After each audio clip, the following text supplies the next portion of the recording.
Selamat pagi pemirsa dan selamat datang di Stand Space bersama saya Ananda Puji Atorik yang akan membawakan berita-berita teraktual dan terpercaya yang kami rangkum dalam seputar pagi ini.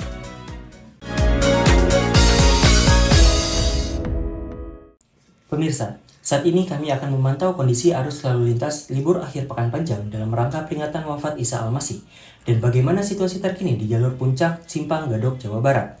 Kini kami sudah terhubung dengan rekan kami Nur Anissa Fadia di lokasi.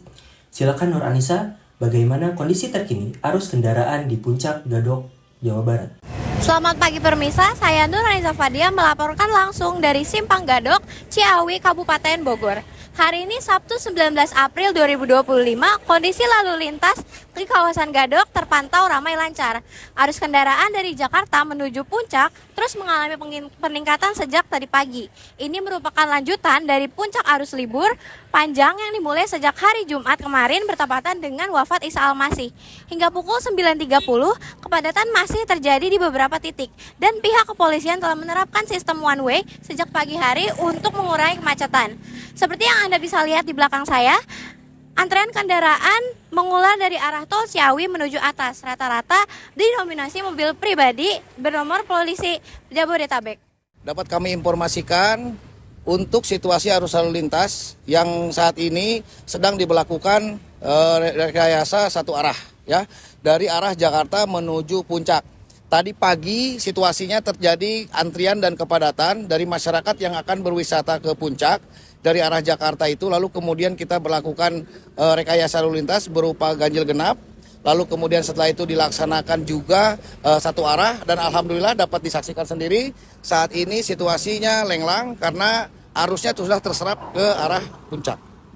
Baik Bapak, apa ada nih himbauan khusus untuk para masyarakat atau pengendara-pengendara yang ingin melakukan liburan ke Puncak? Baik, kami himbau kepada warga masyarakat yang akan melaksanakan wisata ke jalur wisata Puncak, khususnya bagi pengendara roda 4, agar selalu memperhatikan kondisi kendaraannya agar tetap prima. Lalu kemudian selalu berkonsentrasi di dalam berkendara, karena CB lalu lintas untuk rekayasa one way di Puncak ini tidak hanya roda 4, ya dikhususkan, namun masih ada roda 2 yang bisa melakukan perjalanan untuk arah sebaliknya. Nah, itu yang patut perlu diantisipasi agar selalu berkonsentrasi di dalam berkendara agar tidak terjadi eksiden atau tabrakan. Bagi Anda yang hendak berlibur ke Puncak hari ini, disarankan untuk berangkat lebih awal, cek kondisi jalur secara berkala, dan siapkan alternatif rute jika diperlukan. Dari Simpang Gadok, saya Nur Anissa melaporkan untuk STEM Space kembali ke studio. Untuk mengetahui sejumlah jalur alternatif yang digunakan, imbas pemberlakuan sistem satu arah menuju Puncak. Bagi Anda yang ingin berlibur ke Puncak, disarankan untuk berangkat lebih awal dan juga cek kondisi secara berkala, serta siapkan rute alternatif jika diperlukan.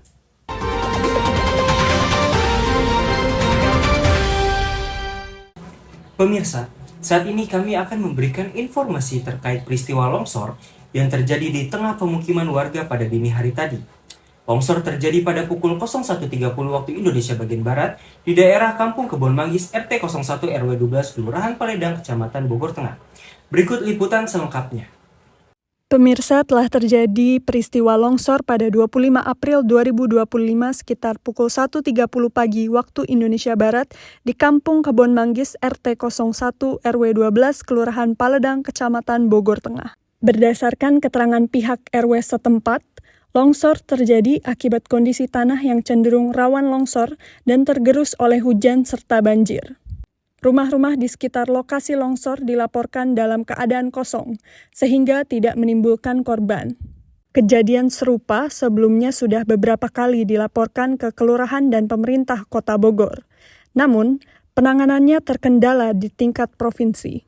Jadi ini merupakan tanah longsor susulan yang sering beberapa kali juga terjadi dan sering juga diintervensi, dilaporkan juga sering ke pihak yang berkenan, baik itu melalui BBWSS Ciliwung dan Cisadane, ke PSDA, ke PUPR Kota Bogor dan Disperupkim Kota Bogor. Sekarang kita menangani bencana tanah longsor ini tadi juga sudah dikunjungi oleh pengelolaan sumber daya air yang berada di Jalan Paledang. Sekarang sedang pemasangan terpal oleh BPBD Kota Bogor. Lurah Paledang Ali Firdaus Abdul Qadir mengungkapkan bahwa insiden tersebut merupakan longsor susulan. Saat ini tim BPBD Kota Bogor sedang melakukan pemasangan terpal untuk menutup area yang terdampak. Kami dari BPBD memang sering juga melakukan mitigasi kebencanaan ke wilayah-wilayah. Kami melakukan pemetaan wilayah mana saja yang berpotensi longsor gitu. Jadi untuk lokasi di sini kebetulan ini memang kami belum pernah ke sini gitu ya. Jadi untuk saat ini hanya terpal dulu sambil menunggu langkah selanjutnya. Sementara itu, BPBD Kota Bogor melalui perwakilannya, Indra, menyatakan bahwa penanganan darurat telah dilaksanakan dengan pemasangan terpal pelindung. Dan dalam waktu dekat akan dilakukan pemetaan ulang wilayah rawan longsor. Warga di sekitar lokasi longsor diimbau untuk tetap waspada dan segera mengungsi apabila terjadi curah hujan tinggi. Dari Kampung Kebon Manggis, STEM Space melaporkan. Demikian laporan mengenai peristiwa longsor di Kampung Kebon Manggis, Bogor Tengah. Kami akan terus mengikuti perkembangan terkini dari lokasi tersebut. Sekarang kami beralih ke berita berikutnya. Halo Sobat Science Space, liburan kini bisa diisi dengan kegiatan yang bermanfaat dan juga menyenangkan. Di Kebun Wisata Pasir Mukti Bogor, para pengunjung tak hanya disuguhi keindahan alam, tetapi juga pengalaman bertani secara langsung. Salah satu yang paling menarik adalah budidaya melon hidroponik bersama petani berpengalaman Pak Didi. Seperti apa prosesnya? Yuk kita simak liputannya.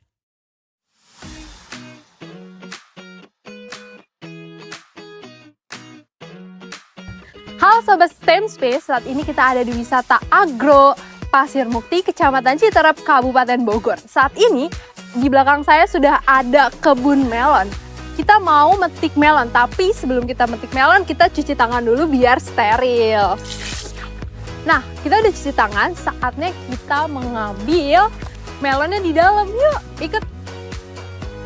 Nah, kalau kita udah ngambil keranjangnya nih, kita harus ngedisinfektan kaki kita, sepatu kita biar tetap steril waktu di dalam. Jadi kita cukup diinjek aja nih, satu, terus kita ke dalam. Budidaya melon hidroponik di wisata Pasir Mukti dilakukan di dalam greenhouse tertutup.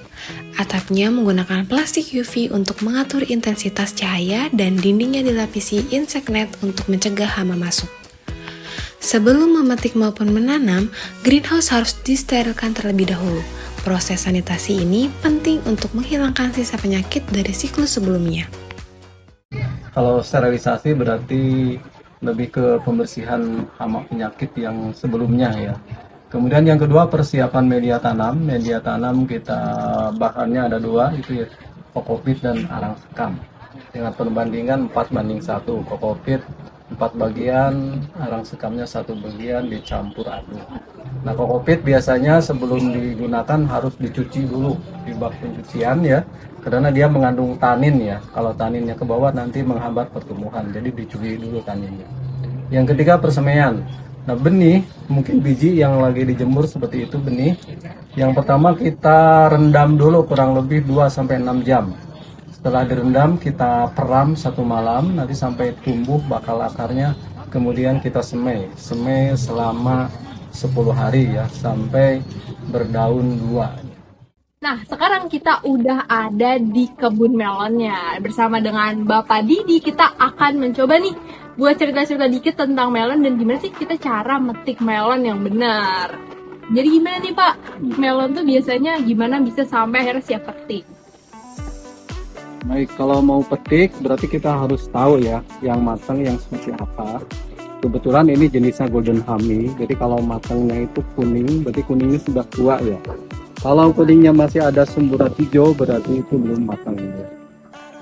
Nah, di satu warnanya kuning ya. Kemudian di kulitnya juga ada garis-garis, istilahnya net ya. Bisa dilihat ada garis-garis net. Kalau garis-garisnya jarang atau nggak ada garis-garisnya berarti kualitasnya kurang. Jadi kayak gini bisa nih Pak? Bagus itu. Oh, itu bagus. Nah, jadi biasanya melon tuh hidupnya berapa bulan sih Pak? Iya. Melon dari tanam sampai panen itu kurang lebih 2,5 bulan. Nah, biasanya prosesnya sebelum kita tanam di dalam greenhouse ada proses persemaian dulu selama 10 hari. Jadi umur 10 hari biasanya sudah ada 2 buah daun ya. Kemudian kita tanam di dalam greenhouse. Nah, media yang kita gunakan, media tanam ini tanpa tanah, karena ini sistem hidroponik. Jadi media tanamnya menggunakan kokopit sama arang sekam dicampur dengan perbandingan 4:1. Jadi kokopitnya 1 bagian, arang sekamnya, kokopitnya 4 bagian, arang sekamnya 1 bagian dicampur rata ya. Kemudian untuk penyiraman pupuk menggunakan pupuk AB mix ya, karena hidroponik biasanya menggunakan pupuk AB mix ya. Untuk penyiraman ini menggunakan sistem otomatis, menggunakan mesin 1 jam sekali, dia mesin akan hidup ya dengan interval kurang lebih 1 jam sekali. Nanti setiap sekali penyiraman bisa 2-4 menit tergantung dari kebutuhan melon ini. Setelah 70 hari, melon jenis Golden Honey siap panen. Nah, karena kita udah tahu nih gimana hidup melon dan gimana kita cara untuk dapat melon yang matang, saatnya kita untuk memetik melon. Jadi kita akan keliling-keliling dulu nih Pak, kita milih melon yang mana, baru kita akan laporan ke bapaknya lagi kira-kira melon kita tuh udah bagus apa belum. Oke, kita saatnya memetik. Jadi Sobat STEM Space, kita udah nemu nih calon melon yang bakal kita bawa pulang. Kata bapaknya, kalau kita motongnya tuh nggak boleh langsung di sini, tapi dibentuk T karena biar bisa lebih tahan lama nih kita simpen. Jadi sekarang kita mau motong dulu. Yuk, selesai kita bawa pulang melonnya. Katanya sih kalau udah masuk Superindo 1 kilonya bisa 55.000. Tapi karena kita datang ke kebunnya langsung, ini tuh hitungannya 1 melon mau yang besarnya segimana tetap 50.000. Dan di sini juga nilai pasnya kita bisa berwisata sambil memetik melon. Kapan lagi Bun dan Moms? Yuk cobain nih, kayak aku nih beruntung banget bisa kesini dapetin melon wisata juga cuman dengan 50.000. Melonnya manis banget loh Mom.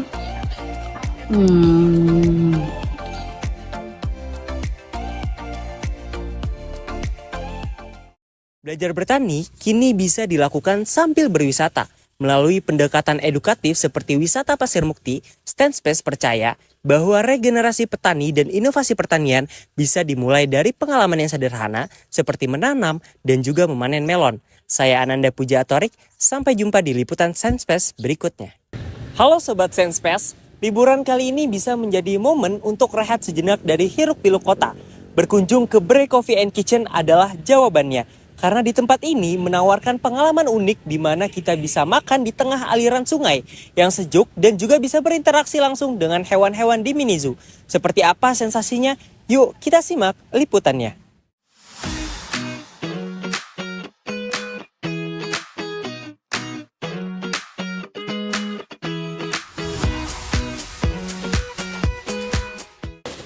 Sobat STEM Space, selamat pagi. Kembali lagi bersama saya, Isa. Kali ini saya akan meliput kafe yang bisa banget jadi tempat wisata. Namanya adalah Bre Coffee and Kitchen. Kalau penasaran, yuk ikutin terus. Terletak di Cijeruk, Kabupaten Bogor, Bre Coffee and Kitchen menawarkan pengalaman wisata yang berbeda dari yang lain. Tak sekedar tempat makan, di sini pengunjung diajak menyatu dengan alam. Makanan di tengah aliran sungai yang jernih dengan latar mini air terjun di belakangnya. Suasana yang sejuk dan alami, cocok untuk healing atau sekedar melepas penat. Tak hanya itu, di area mini zoo, pengunjung bisa memberi makanan domba dan burung merpati. Nah, Sobat STEM Space, selain kita bisa makan di Bre Coffee and Kitchen, kita juga bisa ngasih makanan untuk binatang-binatang di mini zoo loh. Yuk, ikutin aku terus. Untuk merasakan pengalaman memberi makan hewan di mini zoo, pengunjung dapat membeli 1 paket pakan seharga Rp7.000. Nah, Sobat STEM Space, di sini aku udah megang pakan dombanya. Sekarang yuk kita kasih makan dombanya.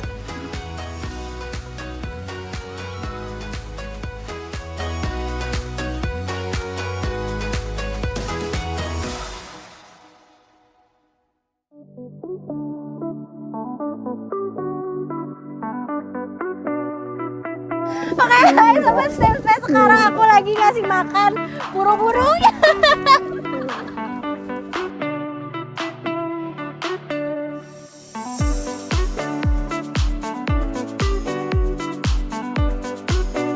tempat ini cocok untuk liburan singkat yang tetap berkesan dengan seru-seruan bersama teman, pasangan, atau keluarga di akhir pekan. Dengan adanya area interaktif, Bre Cafe and Kitchen cocok untuk anak-anak atau sekedar mencoba pengalaman baru. Suasananya santai, makanannya variatif, dan spot fotonya juga instagramable. Sudah ngasih makan domba, sudah ngasih makan burung. Sekarang yuk kita lanjut ke spot wisata selanjutnya yang ada di Bre Cafe and Kitchen. Di sini kita bisa menikmati sungai yang berada di air terjun langsung. Oke Sobat Stainspace, sekarang kita sudah bersama pengunjung Bre Cafe and Kitchen. Yuk kita tanya-tanya langsung mengenai bagaimana pendapat mereka mengenai wisata ini. Selamat siang Kak. Halo siang. Aku boleh nanya nggak sih menurut Kakak, Bre Cafe and Kitchen ini cocok nggak atau recommended nggak buat dijadiin tempat wisata di sekitar Jabodetabek? Cocok sih Kak, soalnya juga tempatnya enak kayak gini kan, terus rame juga, terus aksesnya juga enak sih. Oke Sobat Stainspace, tadi kita udah keliling-keliling Bre Cafe and Kitchen. Sekarang saatnya kita makan dulu nih. Di sini Bre Cafe and Kitchen juga menyediakan menu recommended. Yang pertama itu ada gurame bakar dan kemudian ada gurame asam manis. Terus di sini juga ada minuman teman-teman. Yang pertama itu ada milkshake strawberry, milkshake vanilla, dan es teh manis. Ya kita langsung cobain aja. Ikan gurame disajikan dengan baluran bumbu bakar yang meresap, disertai nasi putih hangat. Menu ini dibanderol dengan harga Rp75.000 dan menjadi pilihan favorit banyak pengunjung. Oke Sobat Stainspace, gimana? Seru banget kan wisata di Bre Cafe and Kitchen? Kalau teman-teman penasaran dengan keseruannya, langsung saja ke sini. Dadah! Menikmati hidangan di tengah alam terbuka bisa menjadi cara sederhana untuk mengisi liburan dengan pengalaman yang berbeda. Lewat konsep wisata kuliner yang interaktif seperti di Bre Cafe and Kitchen, Stainspace yakin bahwa rekreasi tidak hanya menyenangkan, tetapi juga menghadirkan kedekatan dengan alam dan makhluk hidup di sekitar kita. Saya Ananda Puja Atorik, sampai jumpa di liputan Stainspace berikutnya. Halo Sobat Stainspace, bersama saya Ananda Puja Atorik yang akan mengabarkan berita budaya dan cerita menarik dari berbagai penjuru tanah air.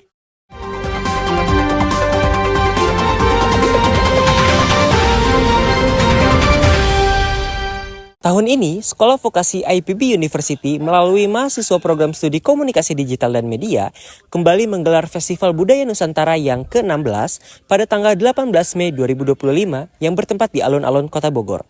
Dengan tema besar Muda Berbudaya Harmoni Nusantara. Festival ini menampilkan lebih dari 20 budaya Indonesia dari Sabang hingga Merauke. Untuk lebih mengenal budaya yang ikut meramaikan festival ini, mari kita simak liputannya.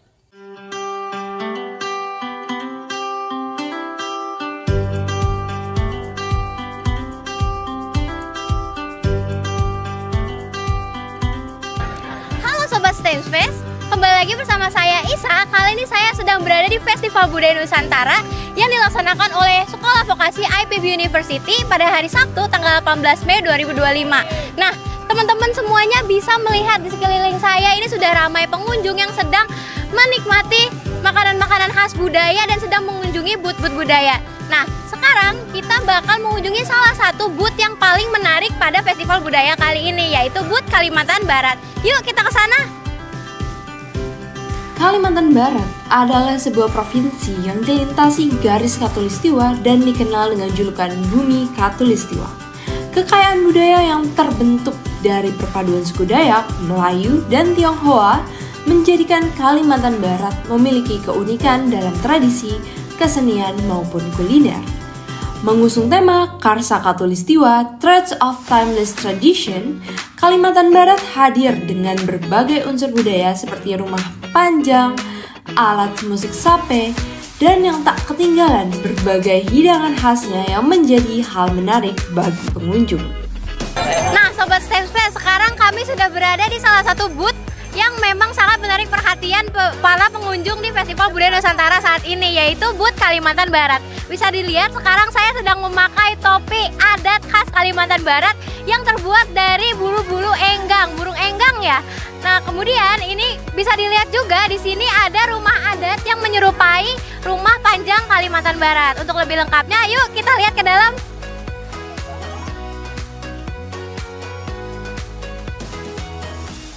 Oke Sobat STEM, sekarang saya sedang bersama dengan maskot budaya Kalimantan Barat. Yuk langsung aja kita tanya-tanya gimana nih mengenai penampilan dari budaya Kalimantan Barat ini serta kulinernya itu ada apa aja sih? Oke, jadi pertama dari penampilan kami akan menampilkan tarian. Yang pertama adalah tarian burung enggang. Lalu yang kedua kami akan menampilkan tarian cik-cik periuk. Oke, baik. Kalau untuk kulinernya sendiri gimana? Karena kita membawa suku terbesar di Kalimantan Barat itu ada Melayu, Dayak, dan juga Tionghoa. Begitupun makanannya itu ada Cehun Tiao yang berhubungan dengan Tionghoa. Terus ada mie Tiao Asu itu juga dengan Tionghoa juga. Terus yang terakhir itu Bingke, itu berhubungan dengan Dayak, Pontianaknya, gitu khas Pontianaknya. Oke, baik. Kulinernya kelihatan sangat menggugah selera banget ya. Sekarang yuk kita cobain aja di dalam. Nah Sobat STEM, sekarang yuk kita cobain kuliner-kuliner dari Kalimantan Barat. Yang pertama itu ada kue tiao asu, ada bingke, dan juga ada cehun tiao. Yuk langsung aja. Bingke berendam merupakan kue tradisional yang terbuat dari tepung beras, santan, telur, dan gula. Sesuai namanya, kue ini disajikan dalam keadaan basah atau berendam. Dengan santan yang disiramkan di atasnya, rasanya manis dan teksturnya lembut. Sangat populer saat bulan Ramadan di Kalimantan Barat. Mie tiao asu terbuat dari mie beras lebar yang ditumis dengan daging, sayuran, dan bumbu khas. Kata asu sendiri bukan merujuk pada kata kasar, melainkan panggilan jualan yang unik dan populer di Pontianak. Rasanya gurih, aromanya wangi, dan memiliki tekstur yang lebih kenyal dari mie biasanya. Oke Sobat STEM, sekarang kita sedang bersama dengan salah satu pengunjung dari booth Kalimantan Barat. Yuk langsung kita tanya aja. Halo Kak, menurut Kakak gimana nih rasa atau kuliner dari Kalimantan Barat itu gimana? Terus menurut Kakak itu pentingnya apa sih mengenalkan makanan tradisional kepada masyarakat? Kalau menurut aku sendiri ya, kayak makanan dari Kalimantan Barat itu beragam. Salah satunya itu adalah kue tiao asu. Nah itu aku pernah nyoba tuh. Kue tiao asu itu kayak bener-bener rasanya gurih dan enak banget. Apalagi bingkenya. Nah bingkenya ini bener-bener rasanya manis. Jadi buat kalian yang belum pernah nyobain, mending langsung cobain aja deh. Dan untuk memperkenalkan makanan itu, kata aku sih itu harus ya. Karena untuk mempertahankan budaya yang ada gitu. Jadi kan makanan-makanan tradisional nggak cepet mati gitu. Nggak kemakan zaman. Oke baik, terima kasih Kak, sampai jumpa. Baik Sobat STEM, itu dia liputan mengenai Festival Budaya Nusantara 16 oleh mahasiswa Sekolah Vokasi IPB University. Gimana, menyenangkan sekali bukan? Semoga dengan acara ini kami dapat mengedukasi masyarakat sekalian dan melestarikan budaya Indonesia. Saya Isa melaporkan dari alun-alun Kota Bogor. Demikian rangkaian berita kebudayaan dari Festival Budaya Nusantara ke-16 di alun-alun Kota Bogor, yang menghadirkan kaya rasa dan warisan budaya dari seluruh Indonesia, termasuk kuliner unggulan dari Kalimantan Barat. Semoga informasi dan cerita yang kami bawakan dapat menambah wawasan serta memotivasi kita semua untuk lebih mengenal dan menghargai kekayaan budaya. Terus ikuti berita-berita terkini dan terpercaya hanya di STEM Space. Saya Ananda Puja Torik, pamit undur diri. Selamat melanjutkan aktivitas dan sampai jumpa.